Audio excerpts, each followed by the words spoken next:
Welcome back, viewers, to another Bakugan Armored Alliance Fusion Series video.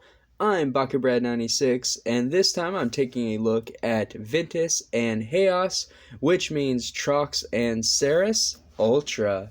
So going ahead and diving right into it, I'm going to start out with the T-Rex of Bakugan himself, Core Trox. Now, unfortunately, I did trade away the special edition Trox that matched the Pegatrix in the last video, so I do just have the regular Armored Alliance core. So opening up, you do have little manual arms in the front, and I believe, nope, so the core jaw is not manual like the Ultra. There for a second, it almost looks like it should be. So the only manual pieces are the little T-Rex arms, and then I guess kind of a weird little mechanism this Core Trox has, as it kind of just spins out almost. So the legs just fold out as they are, and everything is pretty much like the same shape. Very circular mold, kind of funny looking. I actually like the Battle Planet Trox more because it kind of separates a little better, and you kind of get a more accurate, I don't know, like look at all of the details, where this Trox is almost kind of flat in its design. Looking on it headway though, you do kind of see the difference. I mean, the head sculpt is really nice. It almost matches the Ultra, believe it or not. And the back legs, they are cool, right? It's just not a lot of detail there when it's like the sides of the marble and they just kind of fold out, plus mine get a little stuck. And then on the back, we do have a tail, the inside paint. That does make it a little nicer, just a little bit of extra there for a core Bakugan. Otherwise, really simple, not my favorite mold for Trox. I think Trox had plenty better versions, but this one will do. Of course, we do have the gear peg holes, one on top and two on the sides, which seems to be the usual formula.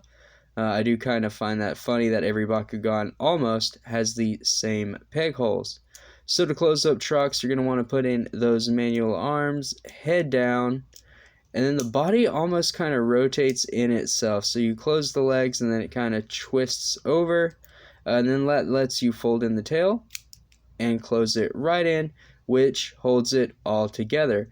I think the actual mechanism working design of Trox is nice, but maybe in different colors it doesn't look so flat, and maybe you can make it out a little better.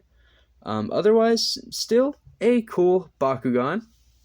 Moving on, however, to one of the better Ultras of Armored Alliance, at least in my opinion. This is Sairus, or Sairus. I guess you could say it's a remake of a Legacy Bakugan, but the names are different. You know, I see Sairus, I think more like air, rather than Sairus, which was the big brute Triceratops from the Legacy series. But I guess kind of sort of the same name, but not really, different spelling. I mean, maybe Spin Master was trying there, I'm not sure. But anyhow, moving on, here is Sairus Ultra, the native faction obviously being Haos. I don't know what Haos is, but Haos. And really cool, interesting design. I guess this is supposed to be some kind of feathered dragon or dragonoid type Bakugan species. Really cool on the card art, and for the mold, really interesting design. I like how the blue line for the tail follows all the way around into the magnet mechanism. It's almost like the blue is the tail, and you're not even supposed to think about this white part, which, you know, from the monster, I guess, within the figure, that is a nice bit of detail. Otherwise, you do have some really good line work for the feathering of the wings. Again, really nice. Even have some feathers along the back of the tail, or maybe scaled plates. Not really sure if that's more feather-like or scale-like, but still really neat. I do like the amount of detail, like if it even captures it within the Bakugan. It is one solid piece of plastic. There's not a lot of complexity. per se like on Enoch. But for it being just a single chunk of plastic, they did try to put detail into the molding. So you at least get all of the details and the shapes of Sairus. You have a whole arm and kind of like a little, I don't know, little armor plate there. So that's really cool. Then the feet are painted as well as the chest, the bottom jaw, and then Sairus's eyes. So there is good painting. You do get good detail, even for it being just like a solid chunk hanging from a magnet. Pretty good and different. So the wings also fold out really neat. I see that that's kind of a common thing in Armored Alliance, is this wing mechanism. I guess it was easy to design all of the marbles splitting with that kind of wing, because I do see that in a few of them. Also, I like the little back crest here.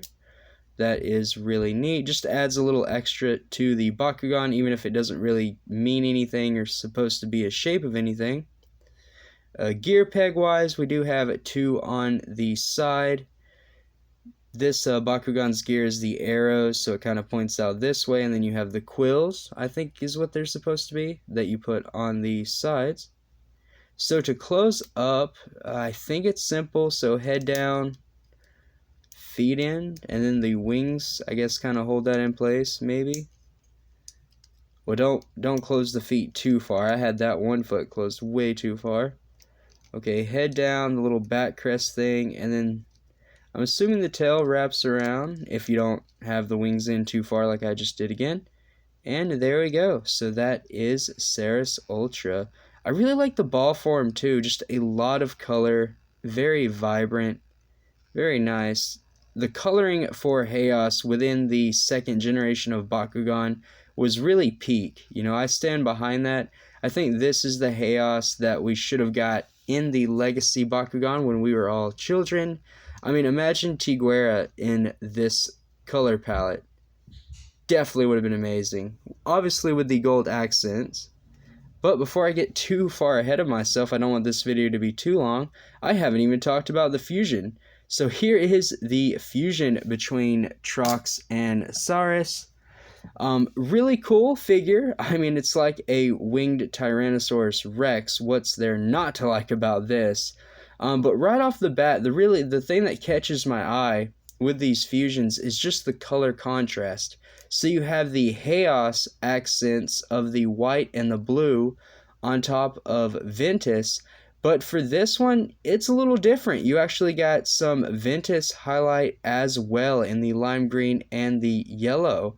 So it really just adds for, I don't know, a very vibrant, just mix match, blah, blah, blah, blah, can't speak. But really just a vibrant mix of colors. And this is true for all of it, like the Pyrus Darkus, the Darkus Aquas, the Diamond. I mean, all of them are just really, really cool. They're colored very nicely. I think there's also an Aquas and Ventus one that I have. Yeah, and just the fact that they spread the colors out from both factions more so than the others is just really cool. A bit of an underbelly crest there, but it is painted as well. No manual pieces, because again, core Bakugan, but the feet are spring-loaded, which is also nice. But yeah, really awesome Bakugan. I like that the Trox head is kind of like, almost like a skull. Reminds me of a Cubone from Pokemon almost, kind of how it's painted anyway, like with that little dip. Peg holes though, one on top and then both wings. Like I said, there is the standard formula, 3 peg holes per core Bakugan. So to close up, it's just the feet, and then you're going to slide the front torso down, head in, and the wings hold that all down. You want to kind of push that still, and then the tail wraps right around and clicks in. For once, a Bakugan that doesn't have a lot of detail on the tail, it just has the lines for, I guess, the scaling, but not as much as other Bakugan. Closed, it looks even better because you just get a look at that white, and it is so good. Honestly, one of my top fusions from this series, if I do say so myself. But that's going to wrap it up for this video, brawlers. Thank you all for watching. Until next time, stay safe, drum up, and Bakugan, miss. Throw the bread. Roll. There we go. All right, got it on the last one.